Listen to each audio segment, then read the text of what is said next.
Bom dia, meninos e meninas do 8º ano. Aqui é a professora Icleia, de História. Estamos iniciando mais um ano de estudos e aprendizados. Será um ano muito promissor, onde juntos venceremos. Nessa primeira aula, iremos aprender sobre a relação entre os modos de vida nômade e sedentário, com espaço geográfico, onde aprenderemos também o conceito de modernidade para sabermos interpretar uma determinada época das sociedades europeias e que essas sociedades europeias excluíam os demais povos, infelizmente. Iremos aprender também a importância da formação e da consolidação das monarquias absolutistas no período moderno, reconhecendo o humanismo e o renascimento como movimentos que romperam com a mentalidade medieval, difundindo uma nova visão de ser humano e de mundo que influenciou todos os setores da vida do Ocidente. O humanismo e o renascimento foram movimentos fundadores da modernidade. Houve também as reformas religiosas nesse contexto. Sabemos que o Renascimento teve grandes artistas plásticos, com obras famosas, amplamente reproduzidas e difundidas até hoje, como a Mona Lisa, de Leonardo da Vinci, a Pietà de Michelangelo e a Escola de Atenas, de Rafael Sanzio. As artes plásticas acabaram se transformando num centro de convergência de todas as principais tendências da cultura renascentista, espelhando por meio de seu intenso desenvolvimento os acontecimentos mais marcantes do processo de reconfiguração das relações sociais e mercantis daquela época. Sob a influência do humanismo e do renascimento, os renascentistas entendiam que a arte deveria ser algo vivo, dinâmico, humano, ou seja, um retrato da própria vida. Essa nova perspectiva abriu as portas para a Idade Moderna, que é o que nós iremos aprender no 8º ano. E essa Idade Moderna era uma proposta diferente da velha Idade Média. Vamos também entender a linha do tempo para sabermos perceber os principais acontecimentos, como tivemos a pré-história, que foi um período que terminou no ano de 4.000 a.C., com o surgimento da escrita. Depois tivemos a Idade Antiga, que surge no ano de 4.000 a.C. e vai até o ano de 476 depois de Cristo, onde se deu a queda do Império Romano do Ocidente. Daí vem a Idade Média, que se iniciou em 476 depois de Cristo, indo até 1453, onde se deu a queda do Império Romano do Oriente. Teve também a Idade Moderna, que se iniciou em 1453, indo até 1789, onde teve a Revolução Francesa. E a Idade Contemporânea, que se iniciou em 1789, indo até os dias atuais. Bom, vocês agora vejam os vídeos que eu irei postar. Vou também colocar atividades para vocês fazerem. Vocês têm que observar bastante os vídeos para poderem acertar as atividades.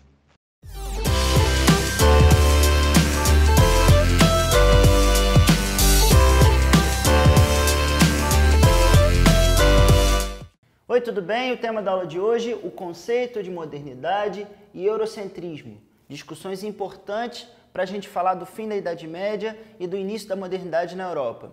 Hoje eu vou fazer diferente, eu vou começar aqui pelo meio dos tópicos e a gente vai discutir um pouco em que contexto esse conceito de modernidade ele surge. e ele está muito ligado a isso aqui, a valorização da antiguidade clássica. Vamos discutir um pouco. O que acontece? No finzinho da Idade Média, a Europa passa por um processo de renascimento comercial e urbanização.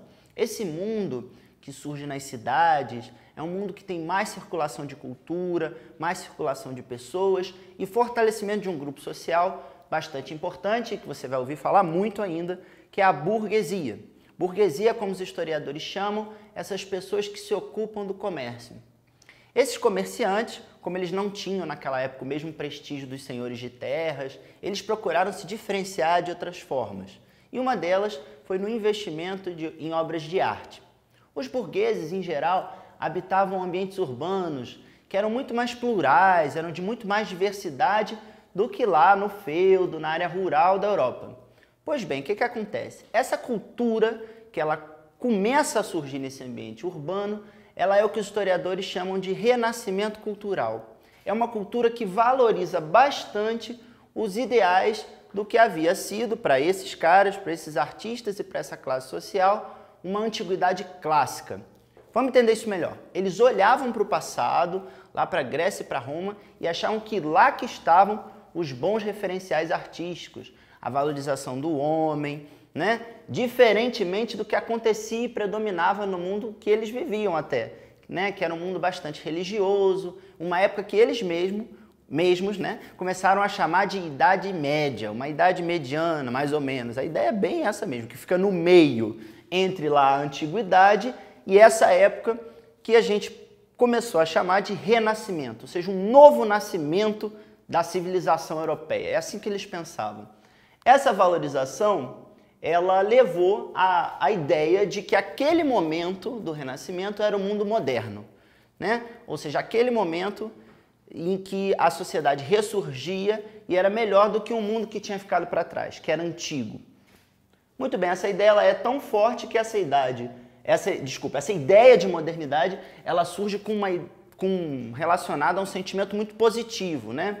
Ok, então isso implicava, ao mesmo tempo, além da valorização lá de Grécia e de Roma, que era o passado que eles escolheram, uma rejeição daqueles valores medievais, né? Ou seja, do predomínio da igreja, um mundo que é muito mais rural. Muito bem, então você já entendeu quando é que essa ideia de moderno surge e que ela surge numa oposição a que o mundo era até mais ou menos o século XV. Legal, isso é um dos principais sentidos da ideia de modernidade, por isso que os historiadores chamam esse período que começa de Idade Moderna. Legal, mais para frente, os historiadores trabalhariam com uma ideia mais completa, um conceito mais completo de modernidade, que eu vou explicar melhor aqui para você. O que acontece? Nesse mundo mais urbano, aconteceram uma série de transformações importantes, por exemplo, com a formação dos Estados nacionais. Alguns que a gente ouve até hoje, né? Como Portugal, Espanha, depois França, Inglaterra. Esses países que foram surgindo, eles tinham um grupo de características em comum. Por exemplo, em geral, eles tinham exércitos organizados, em geral, eles tinham impostos centralizados, normalmente na figura de um monarca, né? Eles levaram também a fronteiras bem definidas. A formação desses estados nacionais foi considerada depois por alguns historiadores e cientistas políticos o conceito de modernidade, ou seja, esse mundo em que a organização política era basicamente com esses estados-nação, que é próximo do que a gente conhece hoje, que era um mundo diferente daquele da Idade Média, que era fragmentado, dividido em feudos. Esse mundo dos estados-nação é que era o mundo moderno, tá? Feito numa oposição àquilo que tinha sido antes. De novo, a questão da rejeição aos valores medievais. Beleza, então você já acompanhou aqui comigo que surge essa noção de moderno, mais ou menos no Renascimento, que depois essa noção de moderno, ela se torna um conceito para as ciências sociais, a ideia de que essas sociedades humanas europeias se organizaram em estados-nação, com algumas características que eu mencionei para você, está dentro desse conceito de modernidade. Legal, agora é a hora do debate, é a hora da gente perceber como é que essas ideias ela tem algumas implicações complicadas e trazer isso para a discussão dentro do campo da história. Tem a ver com esse último ponto aqui, a Europa no centro do mundo, e esse mapa que eu quero que vocês observem com bastante atenção, que o pessoal preparou aqui para vocês. Notem, isso é uma reprodução de um mapa bastante comum na Europa no século XV. Para os europeus, esse era o mundo que existia. Note, ainda não tinha acontecido, as grandes navegações foram um evento muito importante, os europeus em geral não conheciam a América, a Oceania, né?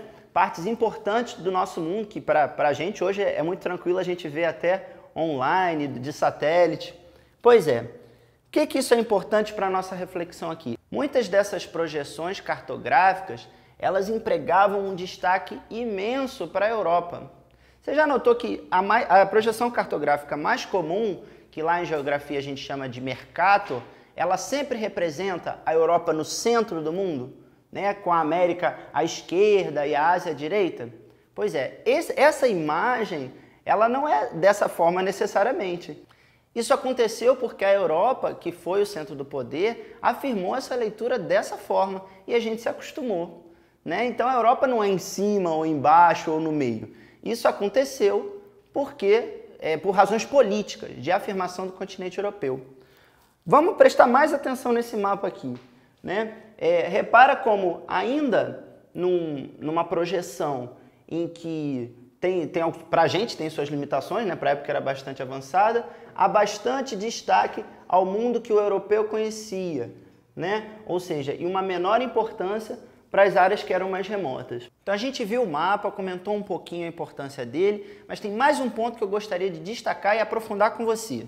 Dá uma olhada aqui como é importante o trabalho de interpretação do historiador a partir dos documentos históricos. A gente está diante de uma reprodução de mapa que data do século XV, que, como comentamos aqui, não tem algumas áreas do planeta que a gente hoje conhece. Mas isso é um esforço de representação, ou seja, como os europeus acreditavam, ou quem fez esse mapa, como ele acreditava que era o mundo mesmo. Repara, não tem a mesma escala, se você fosse pegar um mapa de hoje em dia, aquela escala cartográfica, aquele jeito de medir os territórios.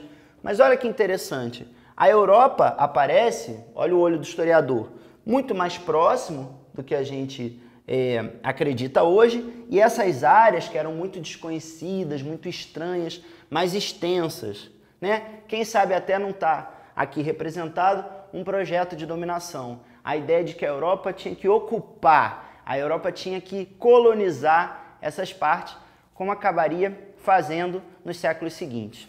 Para a gente concluir, hoje a gente falou, né, um pouco desse conceito de modernidade, da primeira elaboração dele, depois nas ciências humanas, mas tem uma coisa que eu gostaria que você refletisse. O que acontece? Com essa noção de moderno, e que está muito ligada ao florescimento do comércio, ao fortalecimento da burguesia, daquilo que alguns autores, alguns historiadores chamam de capitalismo comercial, né? Está muito ligado a isso. Tem a afirmação de um modelo de sociedade que se acredita ao certo. Então, repara, quando a Europa vende imagens onde ela é o centro, quando eu digo vende, é divulga, né? Imagens onde ela é o centro, onde ela se considera a modernidade, o que é novo, o que é importante, o que é positivo, tudo que é diferente do padrão europeu é entendido como negativo, como atrasado. Essa noção de atraso, ela é muito importante para o debate em história, porque esses países europeus, muitos desses que colonizaram outras partes do mundo, levaram consigo essa ideia de que eles tinham o modelo correto de civilização e que os outros eram incivilizados, eram bárbaros, atrasados. Isso é muito perigoso, porque a gente não pode medir o mundo com a regra do europeu.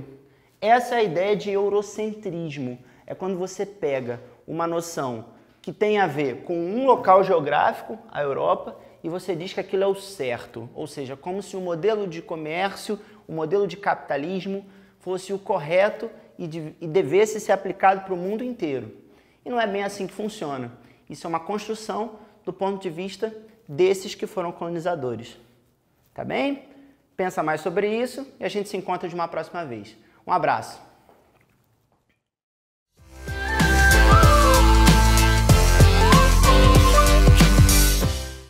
E aí, gente, tudo bem? Sejam bem-vindos a mais um vídeo aqui no nosso Parabólica.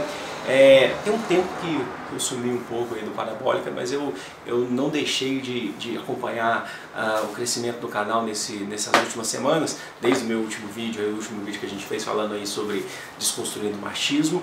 Mas então eu fico muito feliz, eu fico muito grato a todos que estão chegando aí, que estão contribuindo, a todos que já estavam desde o início. Muito bacana mesmo esse carinho todo que vocês têm dado, essas inscrições, os comentários, as curtidas. Muito obrigado mesmo, tá certo, gente? E eu tô aqui por um motivo especial. A gente vai fazer aqui, começar algumas séries no canal. A primeira série que a gente vai fazer, série de pequenos vídeos que eu vou explicar algumas coisas importantes aí ligadas à ciência, às ciências humanas, à história.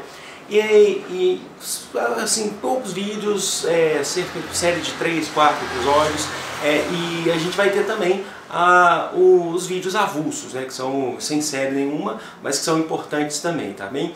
A gente vai começar hoje então a nossa primeira série falando do absolutismo. Por que falar do absolutismo? Porque é muito bacana. O absolutismo é um tema extremamente interessante. Cada vídeo desse absolutismo, eu não sei se a gente vai ter 3 ou 4 episódios sobre o absolutismo, de uma maneira bem simples, bem tranquila, para todo mundo entender, e com cunho científico, logicamente, tá certo? Eu estou bastante empolgado, e nesse primeiro episódio agora, nosso, a gente vai falar da formação do absolutismo.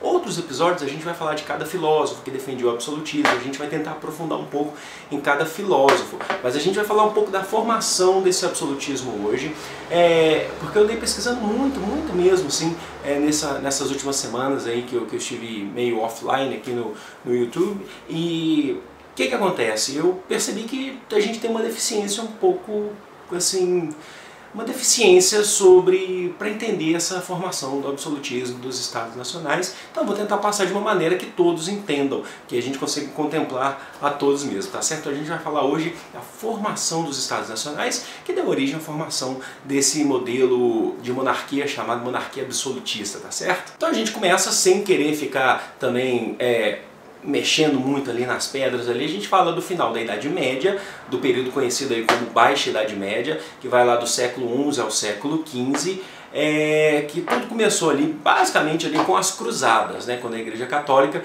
foi lá reconquistar a Terra Santa que estava nas mãos dos mouros, né, que é Jerusalém.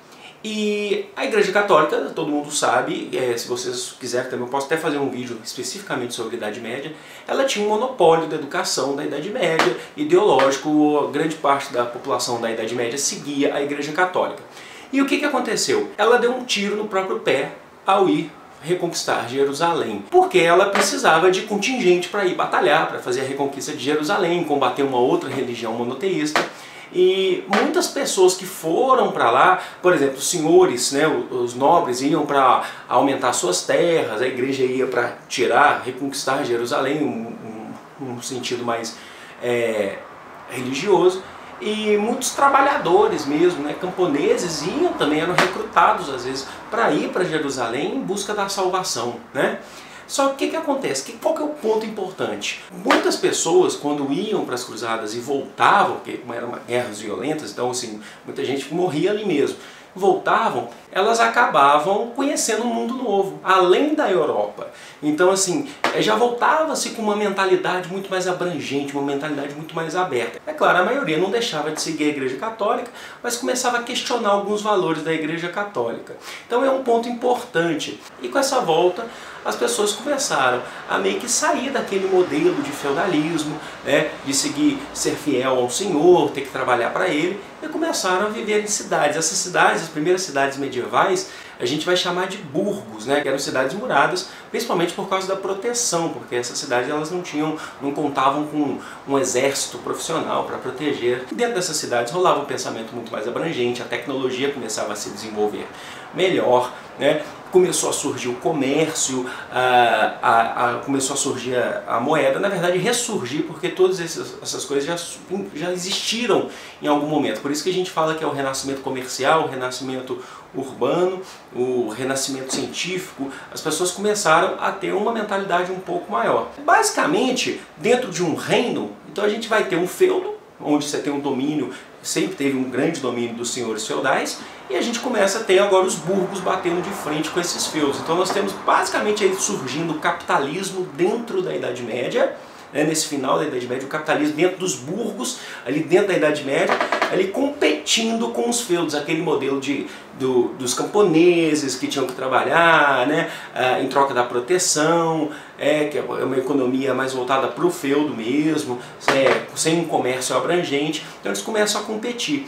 Em volta disso tudo nós temos os verdadeiros reis, que ficaram meio que calados durante o período da Idade Média, do século V ao século XV, ficaram calados, eles não tinham tanto poder, porque o poder da Idade Média era muito mais do feudalismo, era muito mais do feudo, porque era o senhor feudal que tinha o domínio dos cavaleiros, da proteção, tinha o domínio dos camponeses, da produção.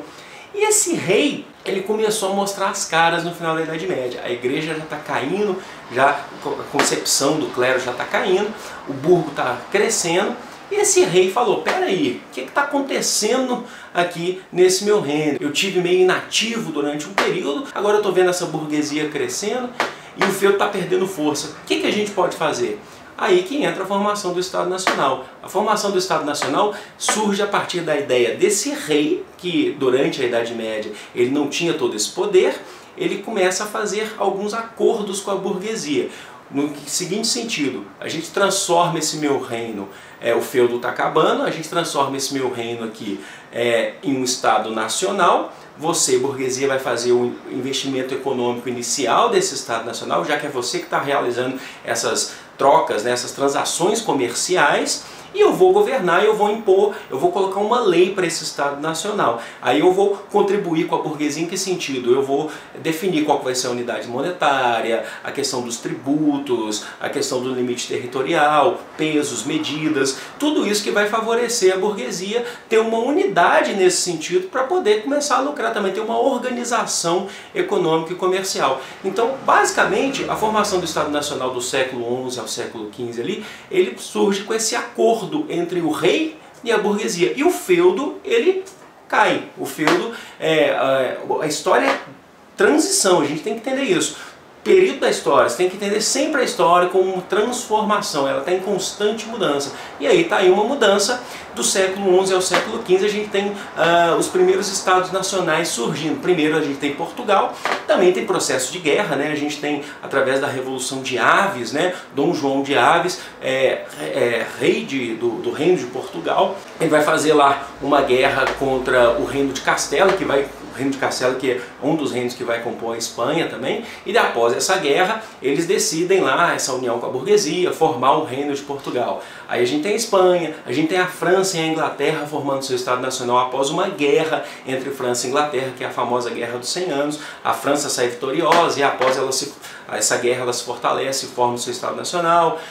Então cada caso é um caso. Esses são os exemplos que a gente está dando os primeiros. Portugal, Espanha, França, Inglaterra. Outros virão mais para frente, outros demorarão mais séculos. Então assim, não dá para entender a história como um fato. Chegou e acabou, é isso mesmo, a Idade Média acabou.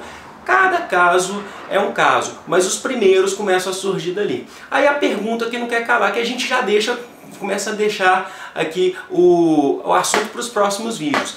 Esse rei desse Estado Nacional, que agora está com essa aliança com a burguesia, ele está colocando as leis, ele tem um exército, ele protege o país, né? Ele cobra os impostos, ele define a organização econômica desse país. Ele ama a burguesia, apesar desse acordo? E a burguesia ama o rei? Não, logicamente que não. A gente está falando de uma disputa por poder. A burguesia, ela pode ter esse poder econômico, né, ou o feeling para fazer as transações comerciais, mas ela não tem poder político. E o rei, inicialmente, ele não tem esse poder econômico. Então, essa relação vai ser uma relação conturbada, né? Que ela vai durar por muitos séculos aí durante a Idade Moderna e vai acabar lá na frente só quando os reis começarem a serem derrotados pela burguesia, mas aí um outro assunto mais pra frente a gente pode abordar também. E esse rei então, como ele tem o poder das leis, ele tem o poder do exército, ele começa a massacrar a burguesia. Aí daí surge a ideia de uma monarquia absolutista. O absolutista, ele entende que a burguesia é importante para a formação do seu Estado Nacional, mas ele também não deixa de se impor, né? Agora, tem uma coisa importante, todo mundo acha que o rei absolutista, ele é o rei que manda em tudo e pronto. Não, também não. Isso a gente vai ver nos próximos vídeos falando de cada filósofo, cada teoria aí que vai surgir.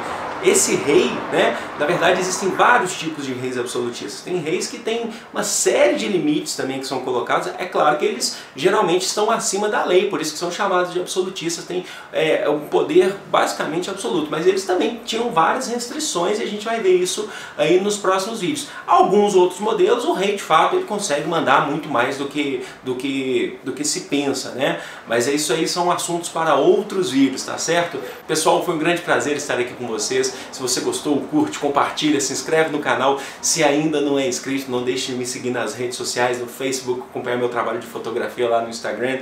E a gente se vê aí no próximo vídeo aí falando de absolutismo, falando um pouquinho dos filósofos, tá certo? Foi um grande prazer novamente e até o próximo episódio do Parabólica. Tchau!